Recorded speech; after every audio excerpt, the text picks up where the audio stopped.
亲爱的朋友们，欢迎来到微光夜读。算了，反正那只手镯本来就是假的，不值什么钱。我故意装作无所谓的样子，对表嫂王丽娜说道。本以为她听到这话会松一口气，毕竟她声称手镯在蜜月旅行中意外丢失了。可没想到，她瞬间脸色惨白，瞪大眼睛失声喊道：“什么？假的？不可能！”这反应完全出乎我的意料。接下来开始我们本期故事，记得点击订阅并开启小铃铛。2023年春日的午后，阳光透过我工作室的落地窗，洒在刚设计完的珠宝图稿上。我叫林小雨，今年26岁，是一名珠宝设计师。从小受家庭熏陶，对各种宝石首饰都有着敏锐的鉴赏力。工作室里摆放着我多年来收藏的各种珍贵首饰，其中最珍贵的就是奶奶留给我的那只帝王绿翡翠手镯。突然响起的门铃声打破了午后的宁静。我起身开门，看到表哥陈建国站在门外，手里还拎着2盒精美的点心。建国哥，什么风把你吹来了？我有些意外，因为他平时很少主动来找我。陈建国今年30岁，在一家贸易公司做业务员，收入中等。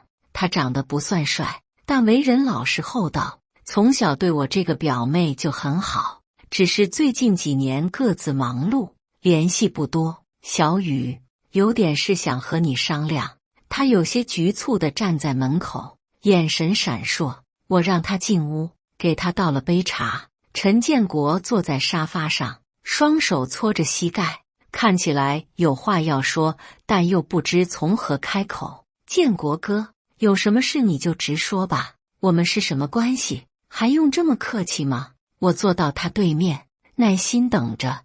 陈建国深吸一口气，像是下了很大决心。小雨，你知道我下个月要结婚了吧？当然知道，请柬我都收到了。对了，还没正式见过嫂子呢。她叫王丽娜是吧？我笑着说，对，就是丽娜。提到未婚妻，陈建国脸上露出幸福的笑容。她很漂亮，也很懂事，只是什么？只是她对婚礼有些特别的要求。陈建国有些为难地说，他希望能有一件特别的首饰，觉得这样婚礼才够隆重。我们看了很多珠宝店，但是那些真正好的首饰都太贵了，我们买不起。我开始明白他要说什么了，心里涌起一种不祥的预感。所以我想起了你收藏的那些珠宝，特别是那只翡翠手镯。陈建国的声音越来越小。我知道这个要求很过分，但是能不能借给丽娜戴一下？就婚礼那天结束就马上还给你。我的心一下子提到了嗓子眼。那只翡翠手镯是我最珍贵的收藏品，是奶奶临终前亲手戴在我手腕上的，对我来说有着无法替代的情感价值。除此之外，它的市场价值也超过了100万元。建国哥，那只手镯对我来说意义重大，而且价值。我试探性地说道。小雨，我知道这个要求很唐突，但是丽娜她真的很在意这次婚礼。陈建国的眼神充满恳求。你也知道我的经济情况，一个月工资才8000块，根本买不起那么贵的首饰。可是丽娜她从小家境不好，一直梦想着能有一场完美的婚礼。看着表哥诚恳的样子，我的心开始动摇。从小到大，陈建国对我就像亲哥哥一样，每次我遇到困难，他都会毫不犹豫地帮助我，而且我保证绝对会小心保管，不会让他有任何损伤。陈建国继续说道，如果你担心的话，我可以写借条，承担所有责任。我沉默了很久，内心在激烈的挣扎。理智告诉我不应该冒这个险，但是感情上，我又不忍心拒绝表哥，好吧，但是你们一定要小心保管。我最终点头同意了。这只手镯对我来说真的很重要。陈建国激动得差点从沙发上跳起来。谢谢小雨，我发誓绝对不会让他有任何闪失。那什么时候来取？我问道。明天晚上吧，我带丽娜一起来，让她当面向你道谢。陈建国说道。我点点头，心里却有种说不出的不安感。第二天晚上7点，陈建国准时带着王丽娜来到我家。这是我第一次见到这个即将成为我表嫂的女人。王丽娜看起来28、29岁的样子，五官精致，身材姣好，一头长发烫成大波浪，画着精致的妆容。她穿着一身香奈儿的套装，手提 LV 的包包，脚踩着至少3万块的高跟鞋，从头到脚的装扮都透着精致和昂贵。小雨，这就是丽娜，陈建国介绍道，脸上满是骄傲。丽娜，这是我和你说过的表妹小雨，珠宝设计师。你好，我是王丽娜。她伸出戴着钻戒的手，笑容很甜，但眼神中有种我说不出的感觉，像是在评估什么。我们握了握手，我能感觉到她手上的首饰都价值不菲，这让我有些疑惑。既然她有钱买这些奢侈品，为什么不能买一件像样的首饰当婚礼用品？小雨，你家装修的真好，这些珠宝收藏也很有品味。王丽娜一进门就开始四处打量，眼神中闪过一丝艳羡。你一个人住这么大的房子，真让人羡慕。还好吧，因为工作需要，所以专门腾出一间做工作室。我客气地回应。听建国说，你有一只很特别的翡翠手镯。王丽娜直接切入主题，语气中带着明显的期待。是我奶奶传下来的。我走向保险柜，心里的不安感越来越强烈。当我打开保险柜，取出那只翡翠手镯时，王丽娜的眼睛瞬间亮了起来，就像看到了什么稀世珍宝。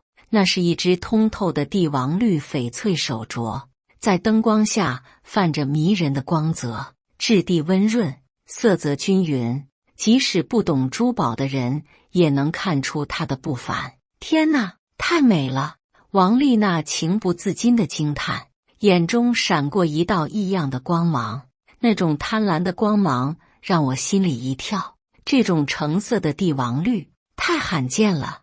我注意到他说话的方式，似乎对珠宝很有了解，这和一个普通的美容院店长不太符合。能让我试戴一下吗？他伸出手，眼神热切，完全掩饰不住内心的渴望。我有些犹豫，但还是把手镯递给了他。王丽娜小心翼翼地戴上手镯，立刻抬起手腕在灯光下转动。手镯的绿光映得她整个人都显得高贵起来，太完美了，简直就是艺术品。她舍不得摘下来，一直在欣赏，手指轻抚着手镯表面。建国，你看，戴上这个，我在婚礼上一定会是最美的新娘。陈建国看着她满足的样子，脸上露出宠溺的笑容。只要你喜欢就好，为了让你满意，什么都值得。我看着王丽娜恋恋不舍的样子，心里的不安感越来越强烈。她看手镯的眼神，不像是单纯的欣赏，更像是在估算价值。这种质地的翡翠，在市场上应该很值钱吧？王丽娜看似随意地问道。价值倒是其次，主要是情感意义重大。我没有正面回答她的问题。那当然，传家宝的意义是金钱买不到的。王丽娜笑着说，但我觉得她的笑容有些勉强。她又戴了一会儿才依依不舍地摘下手镯，眼神还在那只手镯上流连。小雨，真的太谢谢你了。王丽娜握住我的手，眼中似乎有些湿润。我从小家境不好，一直梦想着能有一场完美的婚礼。有了这只手镯，我的梦想就实现了。不用客气，我们是一家人嘛。我勉强笑了笑，记得婚礼结束就把手镯还给我。当然，婚礼结束我们立刻就还给你。王丽娜用力点头，我发誓绝对不会让她有任何损失。看着他们离开的背影，我站在窗边，久久不能平静。王丽娜刚才那种眼神，让我想起了曾经在拍卖会上见过的那些珠宝商人的眼神，精明、算计、贪婪。1个月后的周末，陈建国和王丽娜的婚礼如期举行，地点选在市区最豪华的5星级酒店，装饰的富丽堂皇。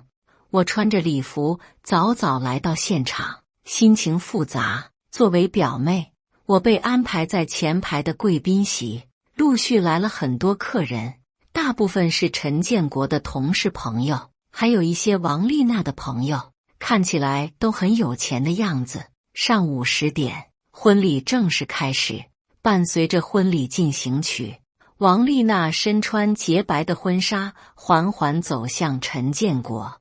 我一眼就看到了她手腕上的那只翡翠手镯，在白色婚纱的映衬下，显得格外耀眼夺目。哇，新娘的手镯好漂亮，那是什么品牌的？看起来好贵，绿的那么纯正，一定价值不菲。这种橙色的翡翠，至少得100万以上吧。周围的客人纷纷议论着，王丽娜脸上洋溢着得意和满足的笑容，她有意无意地抬起手腕，让手镯在灯光下闪闪发光，享受着众人羡慕和赞叹的目光。丽娜，你这只手镯是从哪里买的？太美了！一个打扮时髦的女客人凑过来问道。这是传家宝，特别有纪念意义。王丽娜微笑着回答，说话时还特意看了我一眼。我听到这话，心里很不舒服。虽然她说的是事实，但总感觉她说的好像这手镯本来就是她的一样。在敬酒环节，王丽娜更是有意无意地展示着手镯。每到一桌，她都会优雅地举起酒杯，手镯在灯光下闪闪发光。丽娜，你的手镯真是太美了，一定很贵吧？一个阿姨好奇地问道。价格倒是其次，主要是意义特殊。王丽娜谦虚地说着，但脸上的骄傲掩饰不住。这是我们家的传家宝，只有在最重要的时刻才会带出来。听到这话，我的火气蹭的就上来了。什么叫我们家的传家宝？那明明是我奶奶留给我的。陈建国似乎也注意到了我的表情变化，走过来小声说：“小雨，丽娜她没有恶意，就是太高兴了，说话有些不合适。”我理解，我勉强笑了笑，但心里已经开始后悔借出手镯了。婚礼进行得很顺利，陈建国看起来很幸福，王丽娜也像个快乐的公主。看到表哥这么开心，我心里的不快也消散了一些。临近结束时，王丽娜走到我身边，握住我的手说：“小雨，真的太谢谢你了，有了这只手镯，我今天就是全场最美的新娘。”她的眼中闪着泪光，看起来是真的很感动。我想，也许是我多心了，她应该只是太兴奋了才会说错话。不用客气，祝你们新婚快乐。我拍拍她的手，记得明天就把手镯还给我。当然，明天我们就要去蜜月旅行了，回来第一件事就是把手镯还给你。王丽娜用力点头，我保证，绝对不会让她有任何闪失。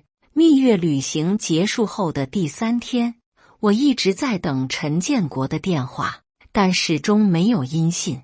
按照约定，他们应该主动联系我归还手镯的。我开始有些担心，主动打电话给他。喂，建国哥，我拨通了他的电话。小雨，是我。陈建国的声音听起来有些疲惫，完全没有新婚的喜悦。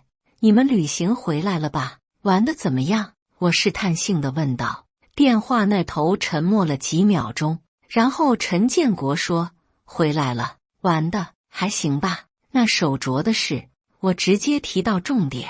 关于手镯的事，我想当面和你说。”陈建国的声音很沉重，有些情况需要解释一下。这话让我心里一跳。出什么事了？手镯怎么了？没事没事，就是有些情况需要当面说清楚。我现在过来找你行吗？陈建国急忙说道。挂断电话后，我心里的不安感越来越强烈。为什么不能在电话里说？为什么声音听起来这么沉重？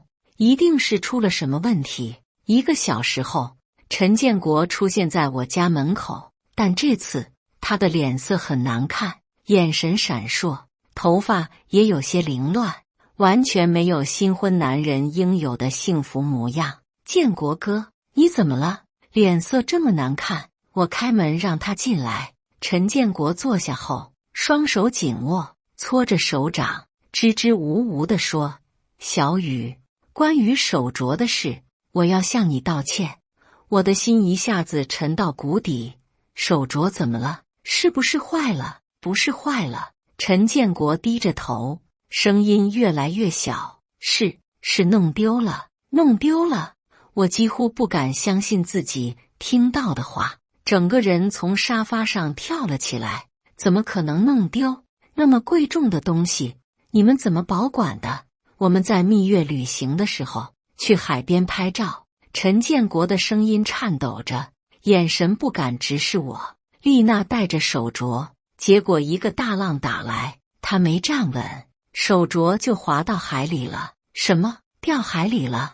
我感觉天旋地转，那只价值100万的手镯就这样没了。我们当时就下水找了整整1天，还请了当地的潜水员帮忙。陈建国继续说道：“但是海太深了，水流太急，根本找不到。”我感觉血液都冲到了头顶，愤怒、心痛、失望，各种情绪交织在一起。那只手镯不仅价值连城，更是奶奶留给我的最后念想啊！你们去的哪个海边？我要报警，要联系当地的救援队。我激动地站起来，准备去拿电话。小雨，不要报警！陈建国急忙阻止我。丽娜现在很自责，每天都在哭，吃不下饭，睡不着觉。如果报警的话，她会更难受的。那我的手镯怎么办？那可是我奶奶的遗物。我的眼泪差点掉下来，而且价值那么高，你让我怎么接受？我知道我们对不起你。陈建国痛苦地说，我和丽娜商量了，我们会全额赔偿你的损失。虽然现在拿不出那么多钱，但是我们可以卖房子，可以分期还，一定会补偿你。看着他愧疚的样子，我的心情很复杂，愤怒是肯定的，但看到表哥这么痛苦，我又有些不忍心。丽娜人呢？为什么不来当面道歉？我冷冷地问道。他现在情绪很不稳定，不敢见你。陈建国说道。他说他没脸见你，让我转达他的歉意。他说如果你不原谅他，他就什么？就要寻死觅活的。陈建国叹气道，你也知道女人的心思，他觉得是因为自己的虚荣心才害得手镯丢失，现在非常自责。这个解释让我更加愤怒。出了这么大的事，当事人却不敢露面，这算什么态度？冷静下来后，我开始仔细回想陈建国说的话，越想越觉得不对劲。首先，他们说是去海边拍照时丢的，但是我记得婚礼时王丽娜明确说他们要去欧洲蜜月旅行，什么时候变成了海边度假？其次，如果真的是意外丢失，为什么陈建国这么紧张？为什么极力阻止我报警？正常情况下，应该是他们主动报警才对。还有，王丽娜为什么不敢露面？如果真的是意外，她应该更加急于当面解释和道歉才对。最重要的是，陈建国描述的丢失过程听起来就很不合理。在海边拍照，手镯怎么可能突然滑落？那只手镯的尺寸刚好适合王丽娜的手腕，不可能轻易滑脱。我决定自己调查一下真相。我先打电话给几个共同的亲戚，装作关心地询问他们蜜月旅行的情况。建国他们蜜月去哪里了？我装作随口一问，听说是去的欧洲，巴黎、罗马那些地方。姑妈说道。建国还发了很多照片在朋友圈，都是在各种博物馆和教堂前拍的，看起来很浪漫。欧洲？那怎么会在海边丢失手镯？我立刻打开微信查看陈建国的朋友圈，果然，他发的照片都是在欧洲各个城市拍的，巴黎的埃菲尔铁塔、罗马的许愿池、威尼斯的圣马可广场，没有一张海边的照片。更奇怪的是，我仔细看了每一张照片，王丽娜的手腕上都没有戴那只翡翠手镯。作为借来的贵重物品，她应该会格外小心保管。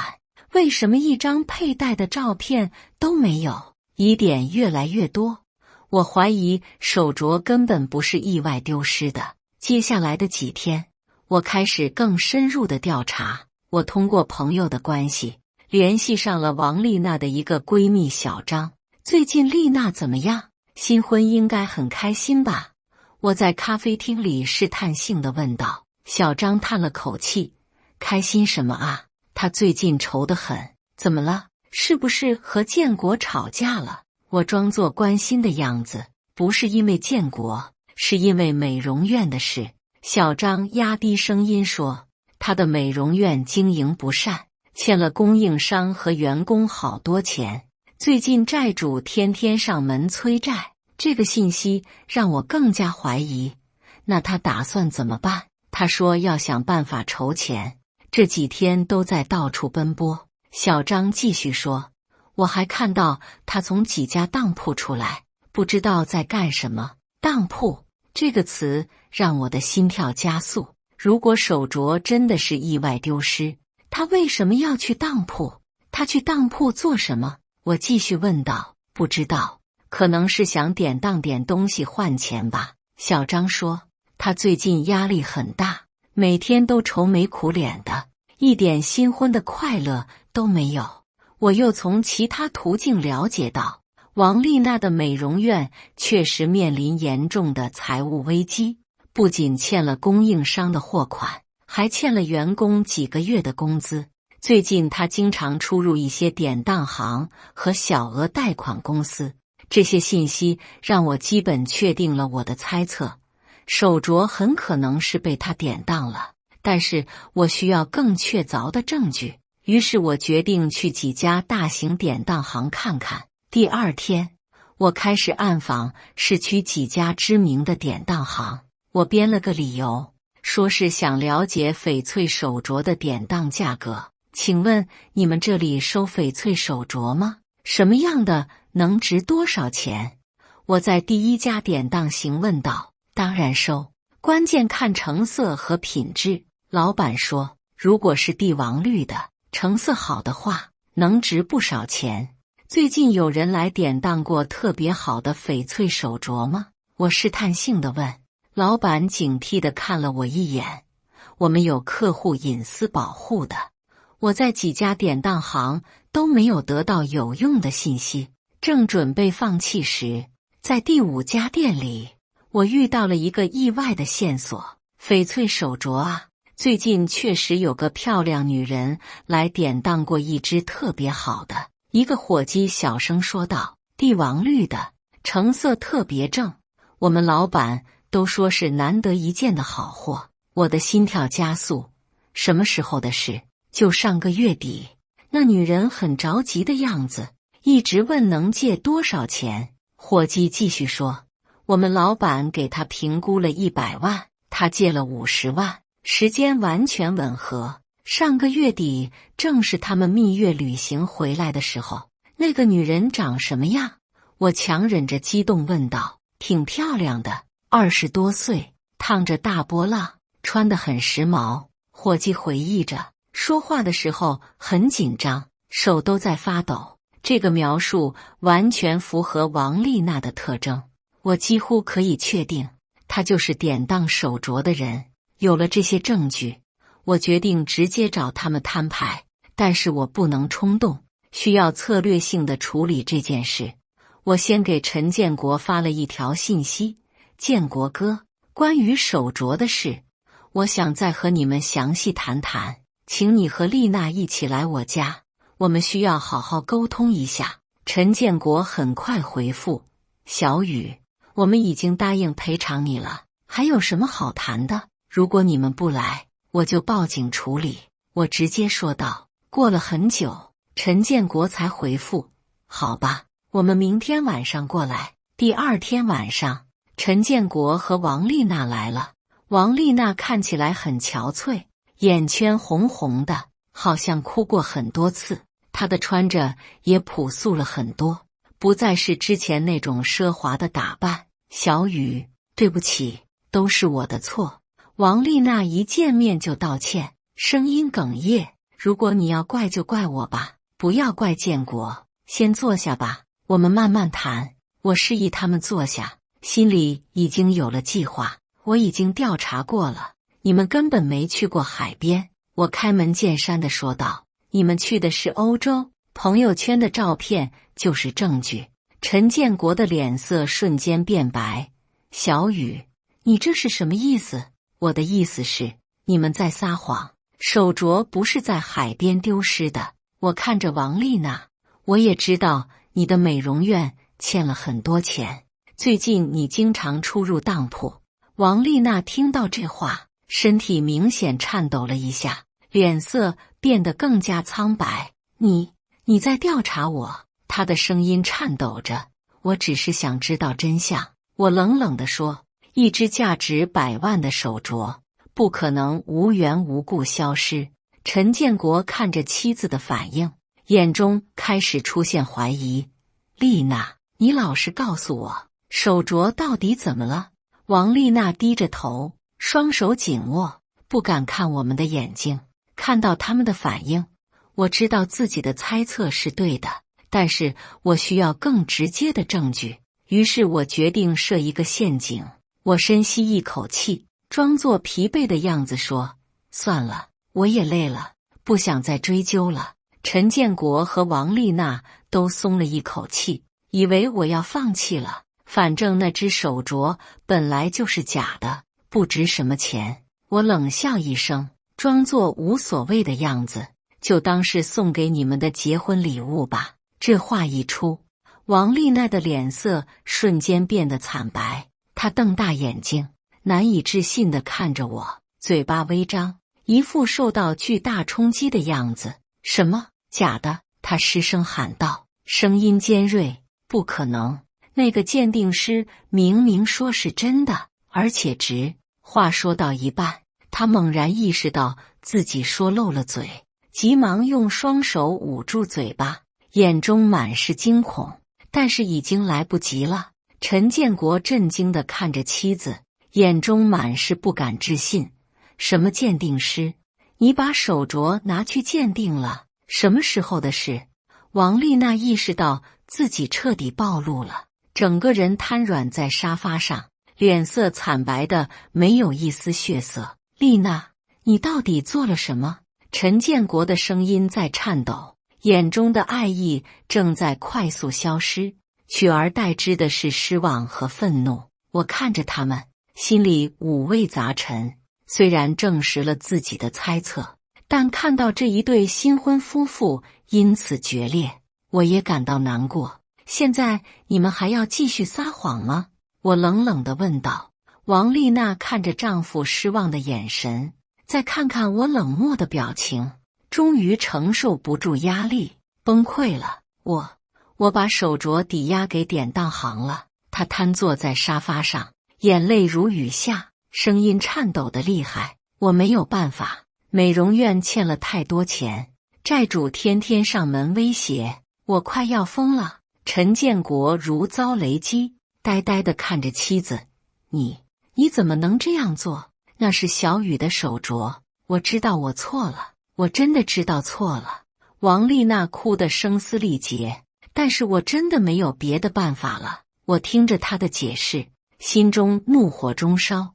所以你就拿我的手镯去抵押，那可是我奶奶留给我的遗物，你知道它对我意味着什么吗？我想着等美容院生意好起来，我就把手镯赎回来。王丽娜哭着说，我专门找了鉴定师看过，他说这只手镯至少值100万，我只抵押了50万，应该能够赎回来的。那为什么不直接告诉我实情？为什么要编造在海边丢失的谎言？我质问道。我怕你不会原谅我，更怕建国知道了会和我离婚。王丽娜的声音越来越小。我想着等我赚够钱，把手镯赎回来，你们就永远不会知道这件事了。可是现在美容院的生意越来越差，我根本赚不到钱。陈建国听完这些话，彻底呆住了。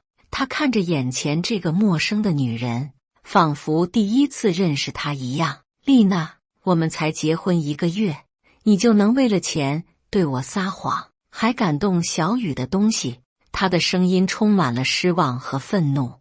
你知道小雨从小就把我当亲哥哥一样吗？你知道那只手镯对他意味着什么吗？我知道我错了，我真的知道错了。王丽娜跪在地上，拉着陈建国的手，原谅我这一次，我一定会把手镯赎回来的。我可以卖掉所有的首饰，可以去借钱。但是陈建国挣脱了他的手，眼中满是失望。我不认识你了，丽娜，我以为你只是爱慕虚荣，没想到你竟然能做出这种事。最可怕的是，你还能面不改色的撒谎。如果不是小雨发现，你是不是打算瞒我一辈子？看着他们2个人撕心裂肺的样子，我心里也很不好受。虽然我对王丽娜的行为非常愤怒，但看到这个家庭因此破裂，我也有些不忍心。我深吸一口气，决定告诉他们真相。我刚才说手镯是假的，其实是在试探你们。我缓缓开口，声音很平静。那只手镯确实是真的，而且价值不止100万。王丽娜听到这话，脸上的血色完全消失了。她瞪大眼睛看着我，嘴唇颤抖着说不出话来，整个人像是被掏空了灵魂一样。什么意思？陈建国也愣住了，完全搞不清楚状况。我说是假的，只是想看看你们的反应。我解释道，如果手镯真的是意外丢失，你们听到我说是假的，应该会松一口气才对，因为损失没有那么大。但是丽娜的反应证明，她知道手镯的真正价值，而且已经把它抵押出去了。王丽娜听完这番话，眼前一黑，直接晕倒在地上。陈建国急忙去扶她，但眼神中已经没有了之前的温柔，更多的是失望和陌生。现在怎么办？他看着我，眼中满是愧疚和绝望。小雨，我真的不知道他会做出这种事。我发誓，我一定会想办法把手镯赎回来的，哪怕倾家荡产也要还给你。手镯现在在哪里？什么时候必须赎回？我问道。王丽娜悠悠转醒，听到我的问题，声音如蚊子般小。是城东的福利典当行，期限是3个月，如果3个月内不赎回，他们就可以直接拍卖。我算了算时间，从他典当手镯到现在已经过去1个月了，还剩2个月时间，需要多少钱才能赎回？我继续问。本金50万，加上利息，现在大概需要60万。王丽娜的声音颤抖着，如果再拖下去，利息会越来越高。60万对于陈建国这样的普通工薪阶层来说，简直是天文数字，而对于负债累累的王丽娜来说，更是不可能凑出来的。接下来的日子，陈建国和王丽娜开始了艰难的筹钱过程。陈建国首先把自己的车卖了，那是他刚买1年的二手车，本来是为了接送王丽娜方便，现在只能忍痛割爱，车子卖了8万块钱。然后他把自己仅有的积蓄全部拿出来，加上平时省吃俭用攒下的钱，一共凑了5万块钱。王丽娜也开始变卖自己的奢侈品，那些名牌包包、首饰、衣服，能卖的都卖了，但是这些东西买的时候很贵，二手价格却很低，总共也就卖了3万块钱。她还关闭了美容院，把所有的设备都处理了，但是还完供应商的欠款和员工的工资后，不仅没剩下钱，还倒欠了10几万，两个人加起来总共凑了16万，距离60万还差得远。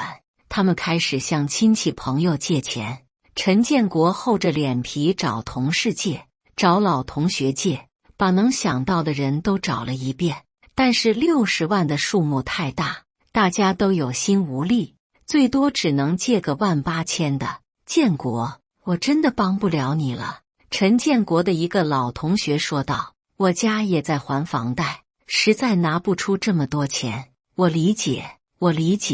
陈建国苦笑着说，是我的问题，不该麻烦大家。经过1个月的努力，他们总共才凑了30万，距离目标还差1半。更糟糕的是，王丽娜的撒谎行为让陈建国对这段婚姻产生了严重的怀疑，他们经常吵架，感情出现了巨大的裂痕。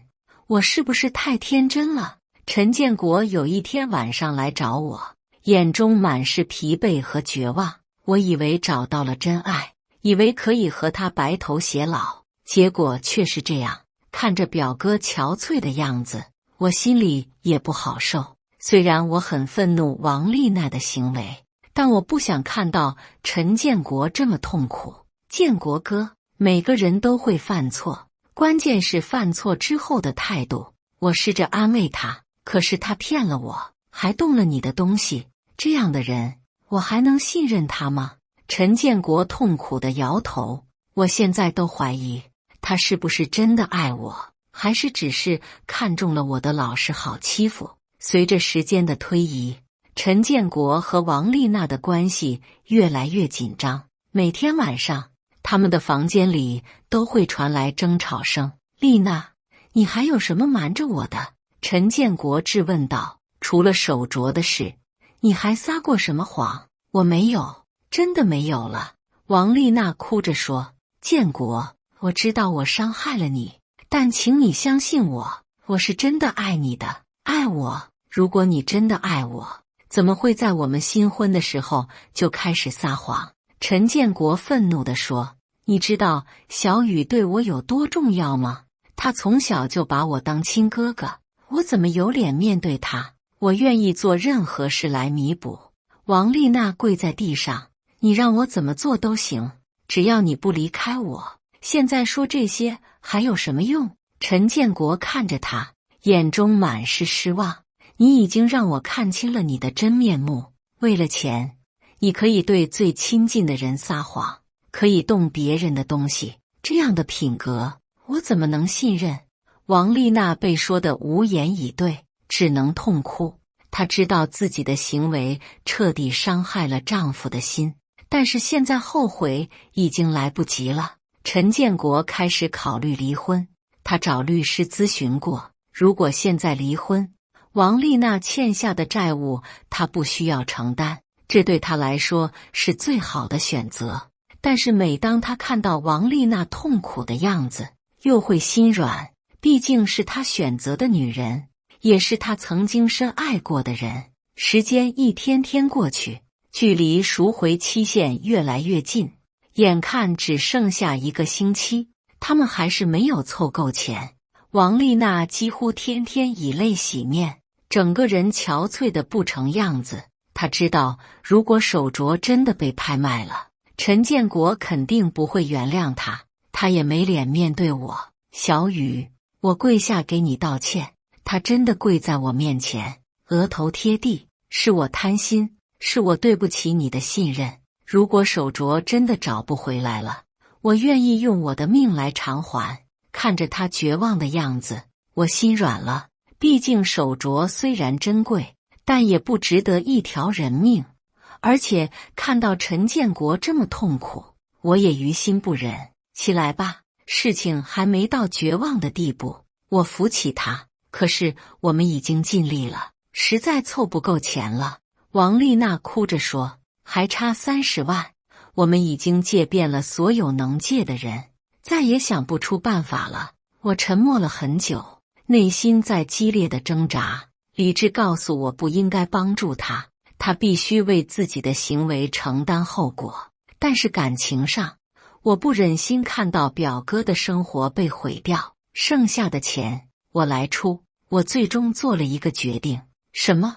陈建国和王丽娜都震惊地看着我，不敢相信自己听到的话。但是我有条件。我看着王丽娜，语气严肃，你必须写下借条，保证分期把钱还给我，而且要有利息。还有，你要向我公开道歉，让所有亲戚朋友都知道这件事的真相。王丽娜听到我愿意帮助她，眼中重新燃起了希望。我答应，我什么都答应，我会用1辈子来还这个人情。陈建国也激动得说不出话来。小雨，你真的愿意帮我们？我不是帮你们，我是帮我自己拿回手镯。我冷冷地说，但是这件事不能就这么算了，必须有个说法。最后期限的前1天，我们终于筹够了所有的钱。我和陈建国一起去了典当行，王丽娜因为太羞愧，没有跟来。你们是来赎回那只翡翠手镯的吧？典当行的老板看到我们，笑着说道，说实话，这只手镯确实是好东西，成色这么正的帝王绿很少见。如果你们不来赎回，我都舍不得拍卖，想自己留着。当老板把手镯拿出来时，我的心终于放下了。手镯完好无损，还是那样美丽动人，在灯光下泛着迷人的绿光。65万，连本带利。老板报出了最终数字，我们把钱交给老板，拿回了手镯。那一刻，我感觉失而复得的不只是手镯，还有对人性的一些理解。贪婪和欺骗固然可恶，但人性中也有悔改和坚持的一面。陈建国看着手镯，眼中满是愧疚。小雨，对不起，让你受委屈了。过去的事就过去了，我把手镯戴在手腕上。重要的是，以后不要再发生这样的事。按照约定，王丽娜必须在家族聚会上公开道歉，这对爱面子的她来说是最痛苦的惩罚。下一次家族聚会是在姑妈家，来了10几个亲戚。王丽娜站在大家面前，详细讲述了整件事的经过，承认了自己的错误。